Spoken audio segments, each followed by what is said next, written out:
Hello everyone, welcome to my channel Drugology. পরীক্ষা কিংবা ভাইবা অথবা জব ইন্টারভিউ বা স্টেজ পারফরম্যান্স, এই সব কিছুতে আমাদের মধ্যে একটি কমন জিনিস লক্ষ্য করা যায়। সেটি হচ্ছে পেট গুড়গুড় করা, বমি বমি ভাব হওয়া অথবা টয়লেটের চাপ বেড়ে যাওয়া। কিন্তু কেন আমরা পরীক্ষা বা ইন্টারভিউ দেব, তাতে পেটের কী সংযোগ? পেট কেন গুড়গুড় করবে? এই পরীক্ষা আর পেটের সাথে সংযোগের একটি মূল সায়েন্টিফিক ব্যাখ্যা রয়েছে, চলুন জেনে নেই।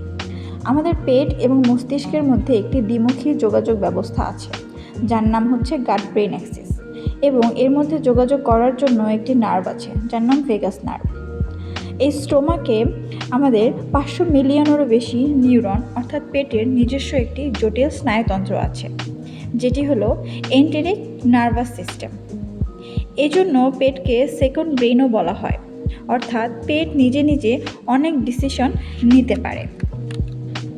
আমরা যখন কোনো কিছু শুনে ভয় পেয়ে থাকি বা স্ট্রেস নিয়ে থাকি, মস্তিষ্ক তখন নার্ভের মাধ্যমে সম্পূর্ণ শরীরে একটি বার্তা দিয়ে দেয় যে এখন ডেঞ্জার। আমাদের মস্তিষ্ক থেকে আসা সেই বার্তা ভেগাস নার্ভের মাধ্যমে চলে যায় আমাদের স্টমাকে। স্টমাক তখন হরমোন প্রোডাকশন এবং অ্যাসিড সিক্রেশন শুরু করে দেয়, এবং সে চিন্তা করে আমাদের এখন হজম প্রক্রিয়া বন্ধ করে নিজেকে বাঁচতে হবে। এই তো লেগে গেল হট্টগোল। এই আতঙ্কে এবং হট্টগোলে একটি হরমোনাল গোলযোগের সৃষ্টি হয়, যার ফলশ্রুতিতে পেট হয়তো খাবার উপরের দিকে পাঠানোর চেষ্টা করে বা নিচের দিকে পাঠানোর চেষ্টা করে।